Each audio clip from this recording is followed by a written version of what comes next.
On today's edition of Locked On Mets, I'll tell you why Pete Alonso isn't going anywhere anytime soon.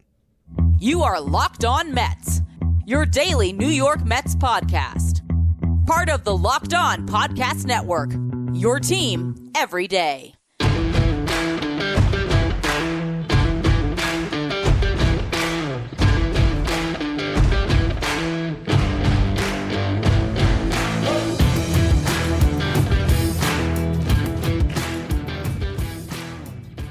Hello to all you amazing Mets fans. You're listening to Locked On Mets, part of the Locked On Podcast Network, your team every day.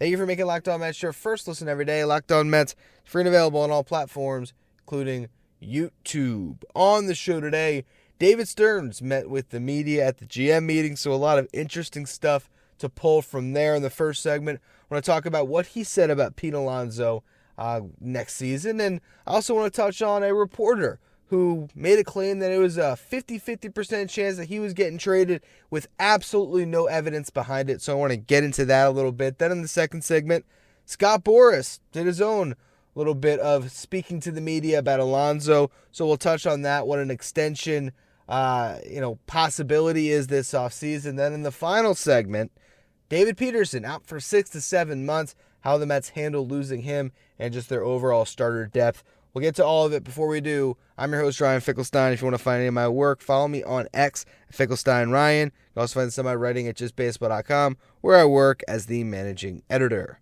Today's episode is brought to you by Jase Medical. Empower yourself when you purchase a Jase case, providing you with a personal supply of 5 antibiotics that treat 50-plus infections. Get yours today at jasemedical.com. That's Jace, J-S-E, medical.com.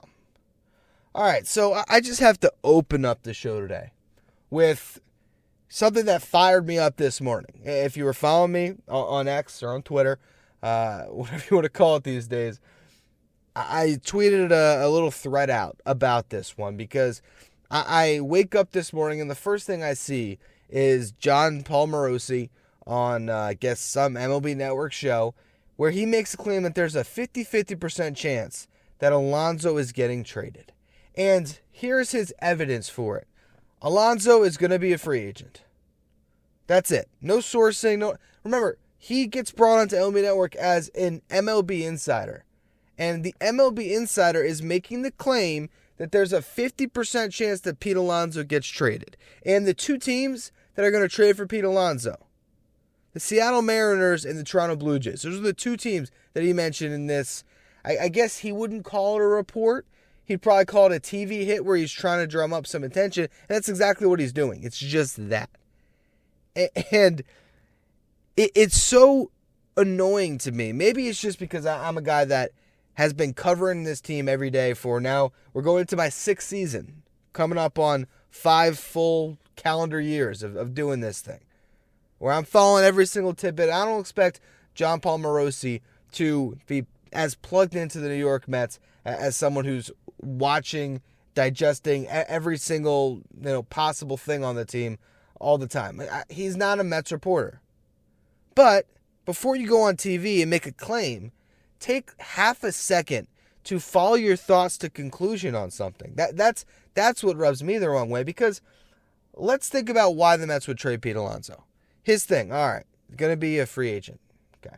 Well, are the Mets in a position to trade Pete Alonso for prospects this offseason? What is their goal going into next year? Are they really rebuilding? Because it seems to me like David Stearns is going to try to put a baseball team together that could win games. If he was putting together teams that could win games in Milwaukee for all these years with no resources, now he gets unlimited resources with a team that has no reason to curtail spending because they have so much dead money on the books that they're already over the luxury tax. Not to say that they're going to all of a sudden, spend even more and more and more and sign 3 massive free agents. I'm not saying that. But what I'm saying is trading Pete Alonso's incoming salary for this year, that's not going to suddenly make them a non-luxury tax-paying team. So there's not that benefit that they get from this. This isn't the Padres with Juan Soto, where they might just need to trade him to get his salary off the books to keep the lights on. So the Mets' goal this year is to win. trading Pete Alonso for prospects, it's not going to help you win this year. And keeping him is a much easier path to contention than dealing him. Could you deal Pete Alonso for other needs on your roster? Maybe, but what contending team is going to take pieces off their roster for 1 year of Pete Alonso, or controllable pieces off their roster? What team who doesn't know if they're going to be able to sign Pete Alonso is going to trade a piece you might need for 3 years? It's just not realistic. So if you take just the amount of time I've been recording this show, we're at just about the 5-minute mark. 5 minutes to think about it before you speak on air, you'd realize maybe I shouldn't call this 50-50. And then to make matters worse, David Stearns meets with the media the exact same day. And what does he say? The same thing he said as the introductory press conference. He said, I still expect Pete Alonso to be our opening day first baseman. Prior to that, he said, I'm looking forward to watching him play this season. Talked about how he has already had conversation with Pete Alonso. They're talking about next year, how the team can get better, how the team wants to win. He said, I do not anticipate him being traded. He said that cut and dry. Not 50-50, not maybe, sort of. No. He said, I do not anticipate Pete Alonso being traded. He said, don't draw lines in the sand. He's a very good player. He's got a year left on his deal. It's like teams are going to call about him. That's just the nature of the business. But he does not anticipate that Pete Alonso is going to get dealt because it doesn't make sense. Because the amount of trade value that Pete Alonso has right now, going into a full season as a rental, it is the same as he's going to have at the trade deadline, if not less. Because at the trade deadline, there might be a team who, even though it's for a couple months, sees Pete Alonso as a piece to a championship. And you might get a desperation buy. Not to say that the Mets are shopping him at the deadline. It's if they go into this season with the intention to win with Pete Alonso again, and again the team massively disappoints, and they're out of it, okay, then I will hear you out on a possibility that Pete Alonso gets traded. But this offseason, it just makes absolutely zero sense. Now, it also might not make sense for the Mets to extend Pete Alonso. That's the other thing. As much as I've been doing podcasts about extending Pete Alonso for 3 years now, as much as I hope that these two sides can come to terms on a new deal, because I just don't want to see Pete wearing another uniform. And this is a guy that can break so many Mets records, could be a guy with his jersey retired, and hopefully could do some real winning with the Mets, with David Stearns at the helm leading this team in a better direction. I want to see Alonso in a Mets uniform for all of it, especially because he's just such a good dude who clearly wants to be a Met. But if you want to tell me there's a 50-50 chance he gets an extension or less than that, well, that at least makes sense. I might even say there's less than a 50% chance that he gets an extension, even though the two sides are talking. And that's what we're going to get to next. David Stearns did meet with Pete Alonso's new agent, Scott Boras, which sets this process sort of anew, as Pete changed representation and the Mets are run by a new guy. So is there a chance that these two new sides of the equation could come to terms on a contract extension? We'll discuss that next. Before we do, though, today's episode is brought to you by Jase Medical. There's a lot of uncertainty in the world today, and it's important to be prepared. Supply chain shortages for medications, or an inability to get medications in a timely manner due to a natural disaster, or if you're traveling abroad, this can all leave you unprepared. Everyone should be empowered to care for themselves and their loved ones during the unexpected, and that's why Jace Medical provides the Jace case. 5 life-saving antibiotics for emergency use.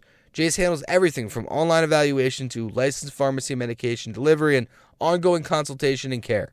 Jace was doctor-created and is doctor-recommended. You can now customize your Jace case with dozens of add-on medications. You can even add additional life-saving medications based on your unique needs. My wife and I, we love to travel. So for us, whenever we're leaving the house for an extended period of time, it's good to have that safety blanket of our Jace case with us. If you'd like to get one for yourself, your family members today, you can do so by going to jasemedical.com. Enter the code LOCKEDON at checkout for a $20 discount on your order. That's promo code LOCKEDON at Jase Medical, JASE Medical.com.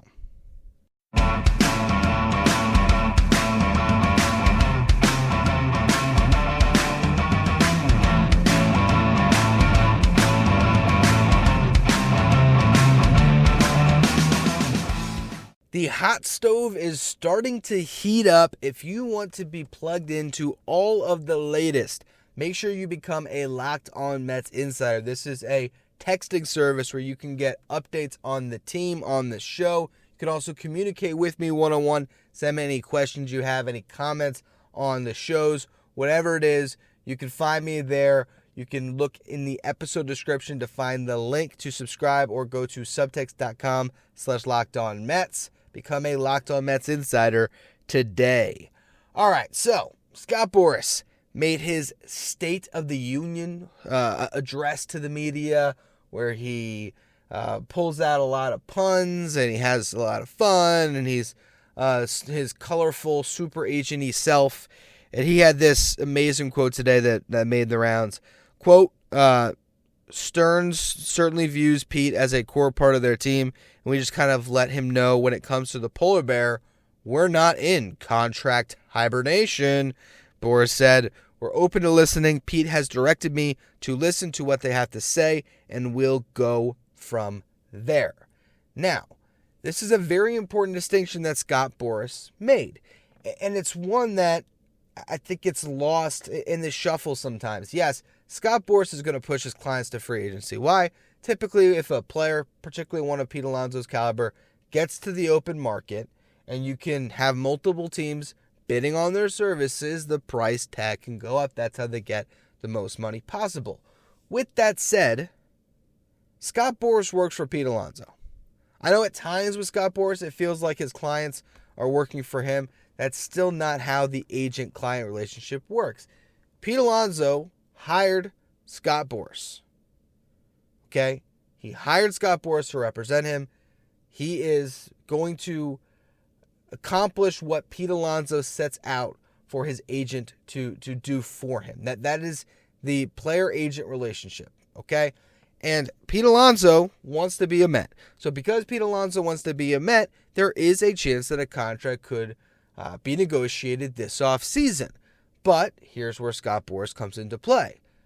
He's not taking a hometown discount to be the New York Mets first baseman. That's the rub here, right? So Scott Boras is brought into this situation from Alonso because he wants to make sure he gets paid. And he probably didn't trust his former representation, who, fortunately for them, lost their best client. Alonso was like the face of that agency if you went to their website. He was their guy. It was him and Will Smith, the catcher for the Dodgers, not the reliever. So Alonso hires Scott Boras. Everyone thinks, well, he's definitely going to be a free agent. And that could still be the case. Why? Because the Mets never got a deal done, and he's a year away from free agency. And at this point, it's tough to find that common ground. Because if you're Pete Alonso's camp, all right, you have a certain bar in mind of what you like to see him get paid. And if the Mets come anywhere below that bar, and this is going to be a very high bar he's going to set, because he can certainly go to the Mets and say, hey, no one's hit more home runs or driven in more runs than me since I've debuted. I'm the best run producer in baseball. He can make that claim. So he wants to get paid like the best run producer in baseball. For the Alonso side of the equation, there is a certain price tag that has to be met. On the Mets side of things, you have him locked up for a year, and you have Steve Cohen's resources where if he hits the open market, and Pete Alonso still wants to be a Met, as long as you keep the dialogue open and you don't piss him off too much on his way to free agency, yeah, I think there's still a world where Pete Alonso becomes a free agent and he ends up signing with the Mets, because we just saw that blueprint play out with Brandon Nimmo and Edwin Diaz. Diaz was wrapped up before he actually even got to free agency. There's a chance that a deal gets done this offseason, but from the Mets side of things, it's really tough to say if this is the time to do it. As much as, again, I've been banging my fist on the table wanting an extension for the longest time on this show, the leverage just kept on leaving the Mets.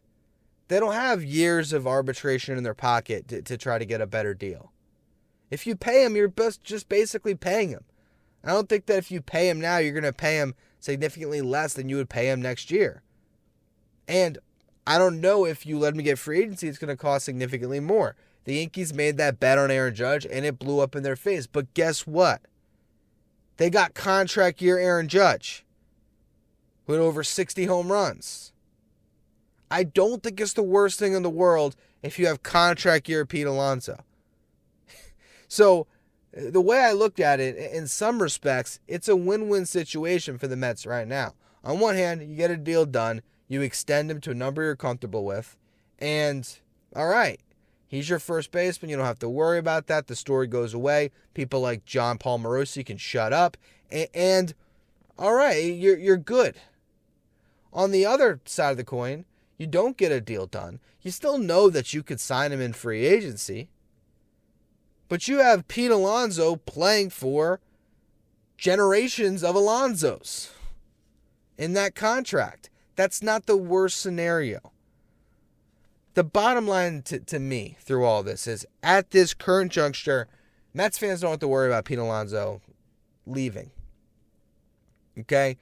He wants to be a Met, and for at least this season, the Mets want him. Now, next year, who knows what circumstances can present themselves. Let's say Mark Vientos has a breakout season as the Mets DH. And in that time, he's getting some run at first base, and actually looks like he can hold his own at the position.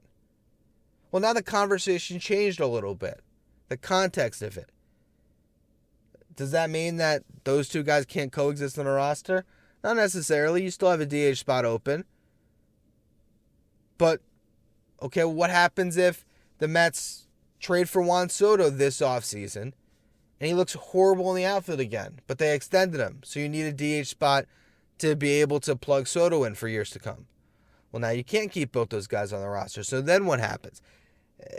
The point of all of this is this conversation on Pete Alonso, while it's going to get all the headlines, it's going to get all the buzz. Heck, I'm doing a show on it right now that a lot of you probably were excited to listen to because you care about Pete Alonso. He is a guy that generates interest and buzz because he's one of the most exciting players in baseball. Right now, this season, all I can tell you is Pete Alonso is going to be the New York Mets first baseman. That's all David Stearns is telling us as well. Those conversations between Boras and Stearns, as the Mets' new president of baseball operations made abundantly clear today, they're happening behind closed doors. For the time being, we just got to leave them there. Until something concrete comes out that the sides are really working towards a deal. Till that report comes out, and it might not. It might just be Pete Alonso and the Mets agreed to an 8-year blah, blah, blah extension. That we could get that this offseason. I'm not ruling it out. What I am ruling out, though, is he's not getting traded. So, we'll see what team they can put around Alonso and how the 2024 season works out for the Mets and Pete. One of the issues, though, is that David Peterson will not be there to help the Mets out. Some of you aren't too high on Peterson. I still had a little bit of hope there. We're not going to see him for the first half, and that puts the starter depth in even greater peril. David Stearns made some comments on that, as well as some of the other young talent on the Mets roster. So I want to go through all of that next. First, though, another word from our sponsors.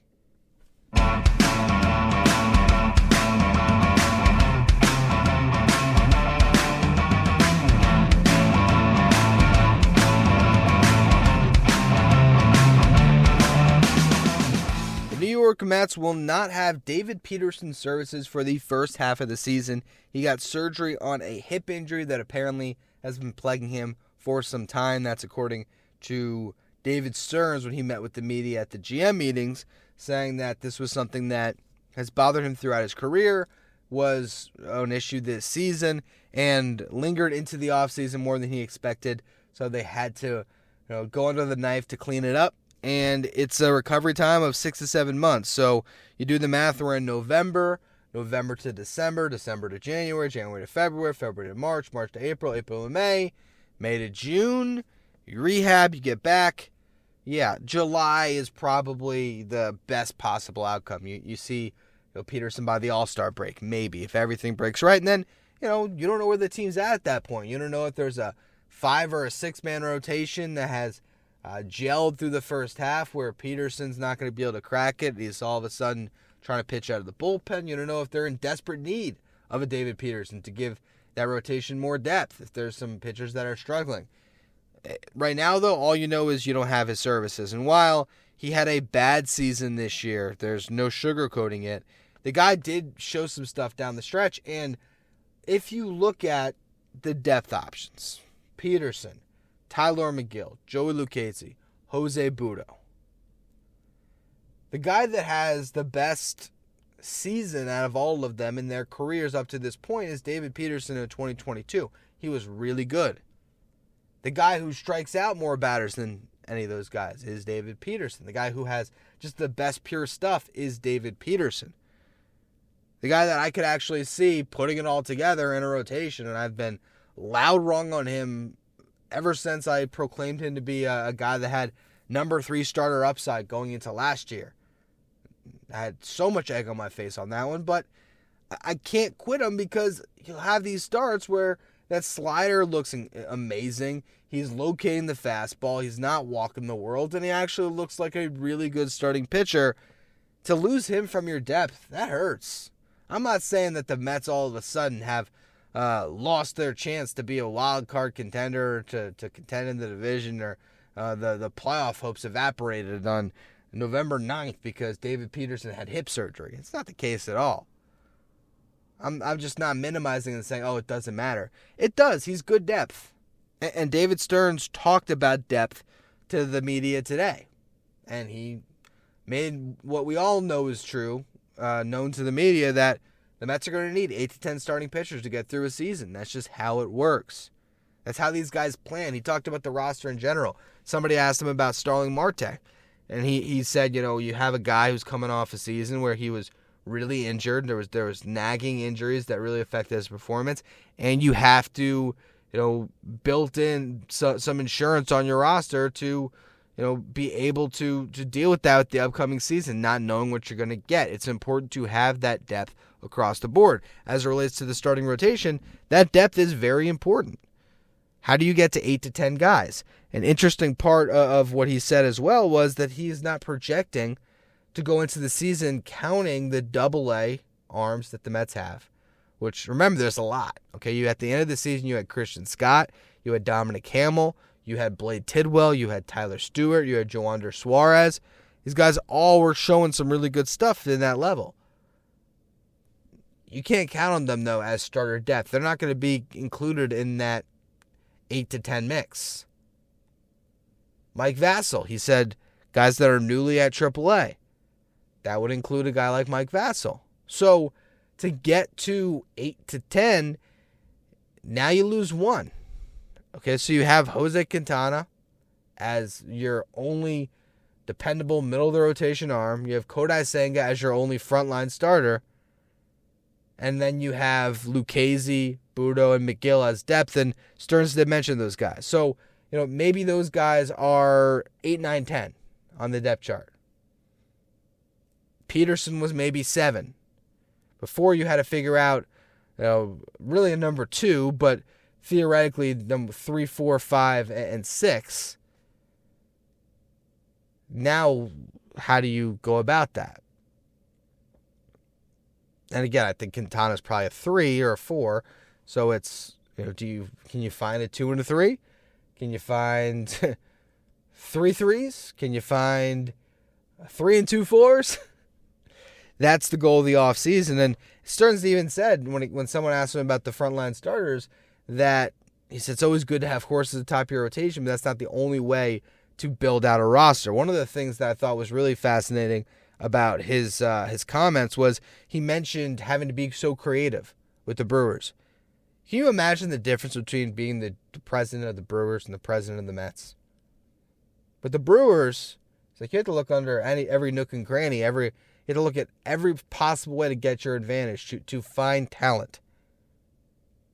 Because we just watched them take a perfectly competent starting outfielder, a guy that was batting like cleanup for them, down the stretch and into the playoffs, Mark Canha, who they could have had at $11.5 million. It's not a tough contract to have on your books at all. And the Brewers opted to trade him for a minor league reliever because they just didn't want to pay him. And not only that, they didn't want to pay his buyout if they didn't want his money on the books. That $2 million would have hurt. So you go from a team that had that limited resources, now you're running the New York Mets, but that's not going to change the way he does his job. Stearns said the challenge now is not taking the easy way out. Billy Epler, for as much as I thought he did a nice job, he had Cohen's resources and he was quick to take the easy way out. Signing Justin Verlander and Max Scherzer is the easiest way. Oh, we need starters? Let's get the guys that have done it for 2 decades and have Hall of Fame careers, and we'll pay them whatever it costs to get them. A David Stearns-led Mets might have said, okay, let's pause here. Let's pause here on signing those guys, and let's try to find more creative solutions to filling out the rotation. As you had Kodai saying it, that was a more creative solution last year. So I think that what he's basically saying is he doesn't want to lose what got him here, right? He doesn't want to lose that ability to find the talent where no one else is looking. Because guess what? You look at the Dodgers, what makes them great? It's not that they can spend at the top of the market. It's that they develop and that they find the talent that other teams can't identify. They look at Jason Hayward and they say there's still something there. And he puts up a great season for them. It doesn't always work, but it works enough where they win 100 games every single year. So that's what the Mets have to do with their resources. And Stearns is the guy. I really wholeheartedly believe that can and will make that happen. You just got to have faith in him.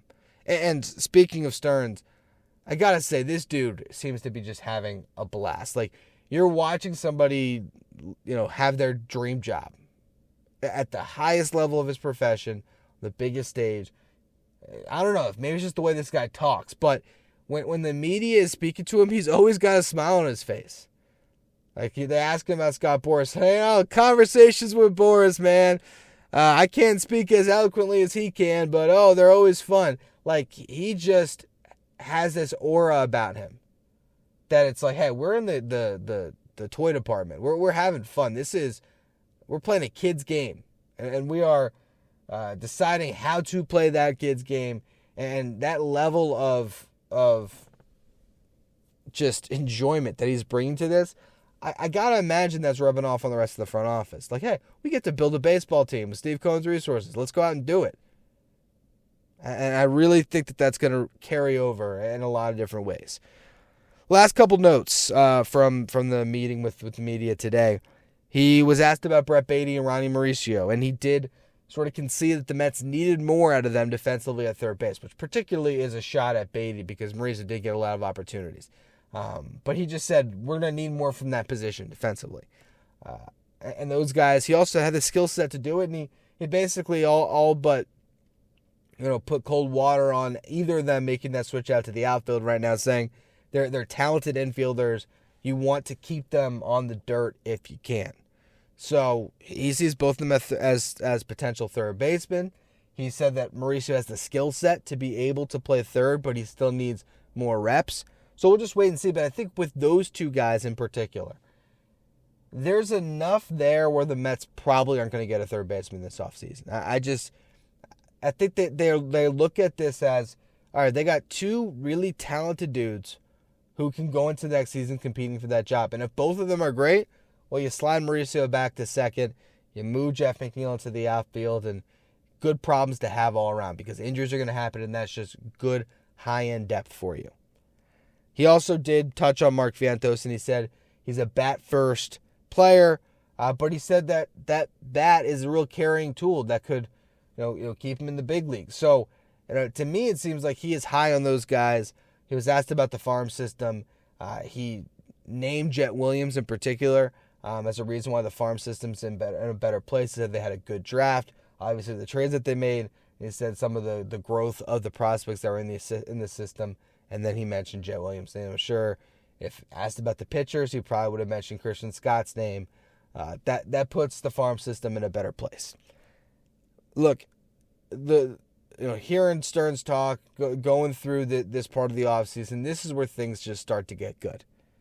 Because if nothing else, what we've learned in the Steve Cohen era is the New York Mets are very entertaining in the offseason. And I think that if you just are now getting to watch this like it's a TV show, and you go from Billy Epler to David Stearns when it comes to watchability of what we're going to see unfold this offseason, we're in for a lot of really good entertainment that'll hopefully lead to even better and sustained entertainment once baseball actually gets played again. Anyway, that's going to be all for today's edition of Locked On Mets. Thank you all for listening. Make sure you follow wherever you get your podcasts. If you're watching on YouTube, hit subscribe. If you want to be a Locked On Mets insider, you can find a link in the episode description. The final show of the week, I'm going to do something farm system related. I have not figured out exactly what the Friday Farm Report will be, but if you tune in tomorrow, you can be assured it will be something that relates to Mets prospects as we close out our week here with Locked On Mets.